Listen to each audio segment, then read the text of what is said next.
Deep in the Australian outback, there's a place where a spirit seems in total control. The legendary rainbow serpent appears intent to punish anyone who dares enter its domain. A land as old as time itself, where dinosaurs once roamed, where legends were born, handed down from elder to elder, from generation to generation. The Nullarbor Plain, an endless expanse of desert stretching across the dead heart of Australia, home of the sacred rainbow serpent. In the legends of the Aboriginal people, the rainbow serpent is the creator, writhing across the surface of the earth, leaving in its wake the rivers, the mountains, and the valleys. That was in the beginning, the dreaming as the Aborigines call it. Even today, they regard the rainbow serpent with awe and believe that it protects them from evil. The rainbow serpent shows itself in many ways, whether it be a wind plume, like a willy-willy, or the rainbow itself. And certainly if you see a snake, this is a very strong symbol of the rainbow serpent. Liz White was a member of an international expedition to the Nullarbor Plain in 1988. 22 cave divers and experts from America, Britain and Australia out to explore the unknown. They descended deep beneath the parched Nullarbor, where humans had never before trod, penetrating one of the few remaining uncharted wonders on Earth. A vast honeycomb of channels, caves, and one of nature's great paradoxes, the largest subterranean water system in the world, flowing underneath the relentless desert, an underground oasis, held sacred by the Aborigines and guarded by the spirit of the rainbow serpent. The Aboriginals we spoke to before we went into the cave were fine about us going in. They said that's fine for you to go in, but when we asked them if they wanted to have a look, because it's a beautiful place, they said, no, you go in, but, you know, the spirits are too strong. They're too strong for us to go in. And we thought, fair enough, you know, that's fine. And so we went on our expedition. I guess we're a bit sceptic about the myths at the time. You don't sort of believe that things could happen. Jamie Herworth was part of a film crew accompanying the expedition.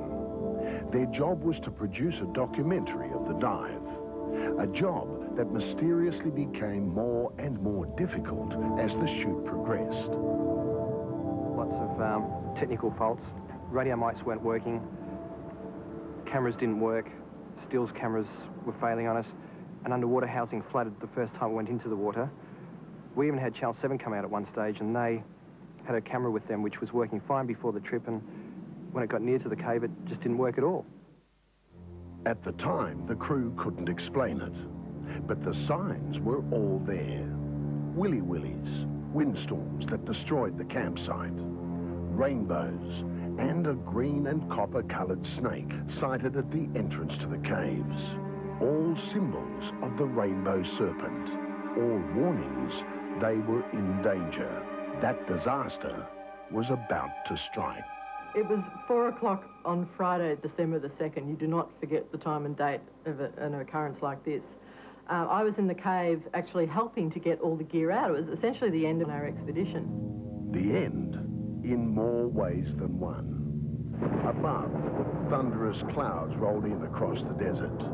It was a cyclonic storm that happened to come along the Nullarbor in the middle of nowhere and create basically a storm path right over the entrance to the cave that we were in. The rainfall that actually did cause the cave-in, that was equivalent to 1 year's downpour in about 25 minutes.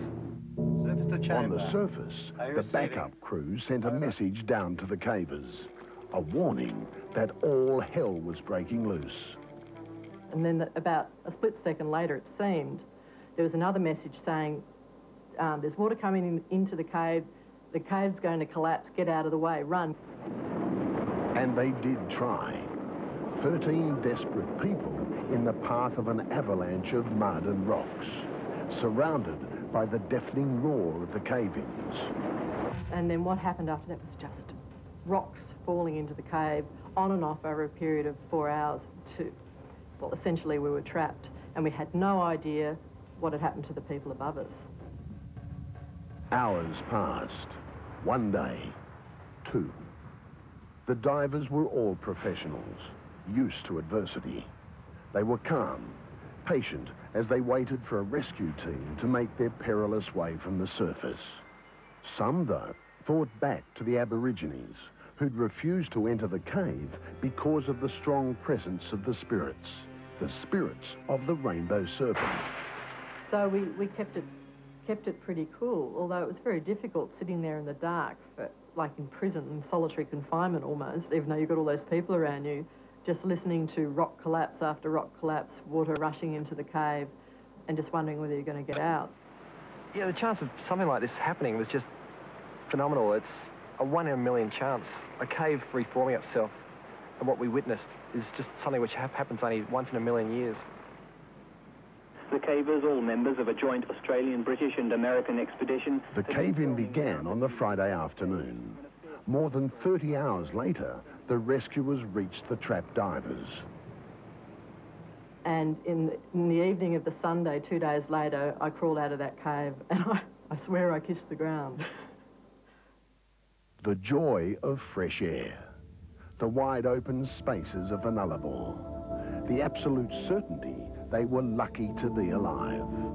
Very, very lucky, as it turned out. You see, the expedition team spoke to an Aboriginal elder about their escape, about the strange phenomena, the willy-willies, the rainbows and the snake. He was amazed that the white folk had not heeded the signs of the Rainbow Serpent. Well, there you go. We've not only got rainbows themselves, we had willy-willies, which are another serpent symbol. We had an actual snake in the cave. And if we'd been Aboriginal or into Aboriginal mythology more than what we were, perhaps we would have heeded the warning, if you like, because essentially that spirit was saying, stop, you must not go any further. You've explored far enough. Please don't go any further. Mind you, that the snake's not evil, he's protective.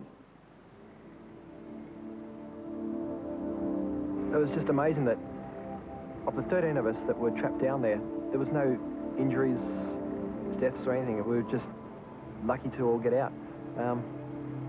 So I guess the Rainbow Serpent is a friendly spirit, and he was merely trying to warn us the whole time.